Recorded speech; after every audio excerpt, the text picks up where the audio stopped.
Some questions regarding karma. Do plants, grass, sand, or rocks have karma? Some may consider this a foolish question.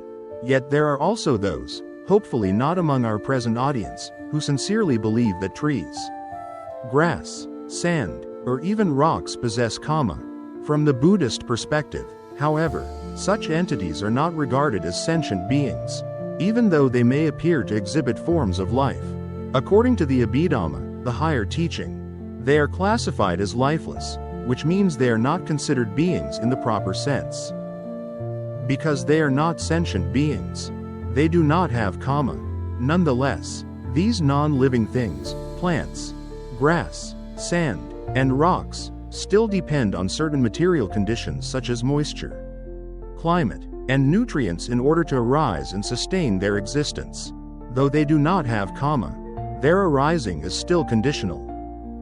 In this way, non-sentient entities still require supporting factors.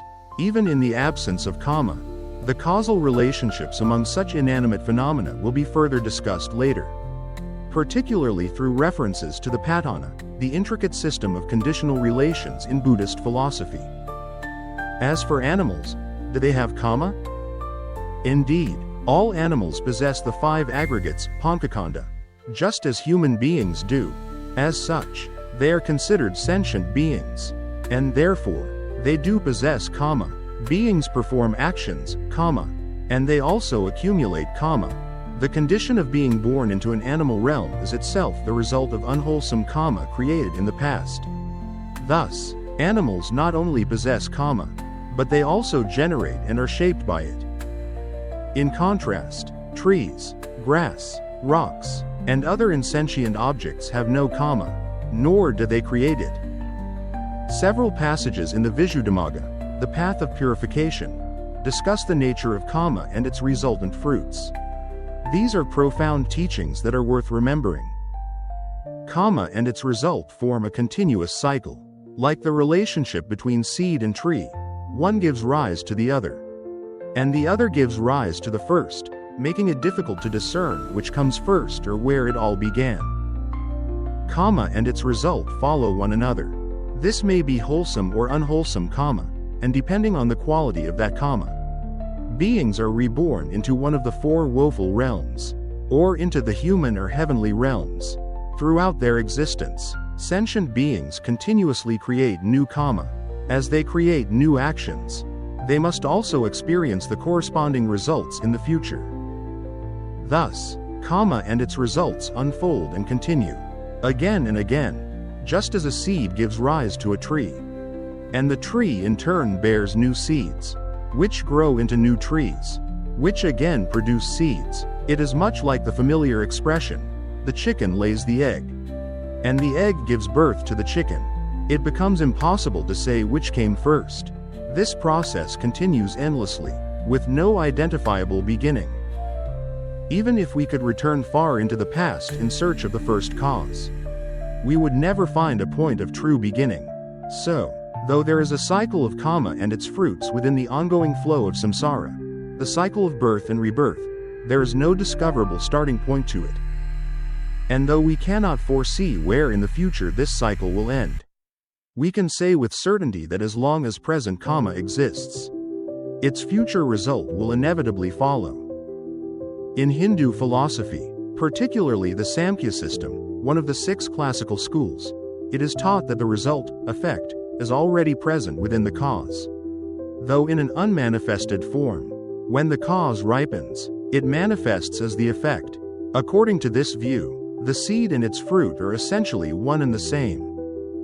However, Buddhism does not accept this view. In Buddhist teaching, karma and its result are distinct. The Visuddhimagga clearly states, there is no karma in the result, and no result contained within the karma. In other words, the effect does not exist within the cause, nor does the cause contain the effect. Karma is one thing, and its fruit is another. Karma and its result are 2 distinct things. Karma and its result are 2 different phenomena. Although the result is not contained within the karma itself, and although they are not the same, a result cannot arise without karma. There is never a case where a result appears without a cause. Thus, while karma and its result are distinct, they are inherently connected by a cause and effect relationship. The cause is one thing, the result is another. They are not identical.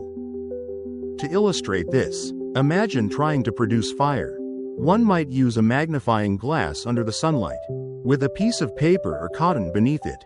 The sunlight passes through the lens and converges at a point, generating enough heat to ignite the paper or cotton, producing fire. Yet, the fire does not exist inherently in the sunlight, nor is it contained in the paper or in the cotton. It is also not something outside these elements. But when these three factors come together under the right conditions, fire arises. If fire were already present in the sunlight, in the paper, or in the cotton, they would already be burning at all times. Since fire does not reside inherently in any of these elements, none of them can produce fire in isolation. But when brought together under certain conditions, fire arises. So, where exactly does fire exist? Inside or outside of these things? We cannot say it exists independently from them, nor can we locate it within any one of them. Fire arises only due to the proper combination of causes and conditions.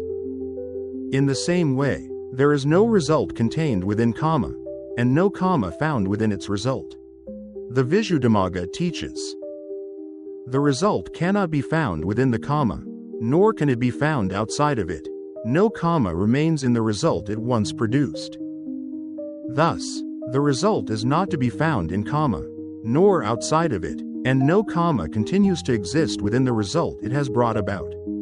Karma does not reside in its fruit, and the fruit does not exist in the karma. Yet, the result does arise from the karma and is completely dependent on it. The arising of the result is entirely due to karma. It depends wholly on the karma that caused it. Nowhere in the cycle of samsara, birth and rebirth, can one find a supreme being, a creator God, or a divine architect behind the process. In truth, the cycle of rebirth is not orchestrated by a creator or a god.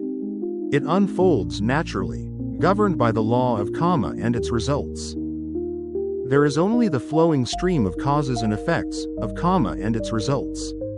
This flow continues endlessly. The ceaseless movement of physical and mental phenomena is what constitutes the cycle of rebirth. There is no supreme being, no creator, no divine will, only conditioned phenomena arising and passing away according to causes.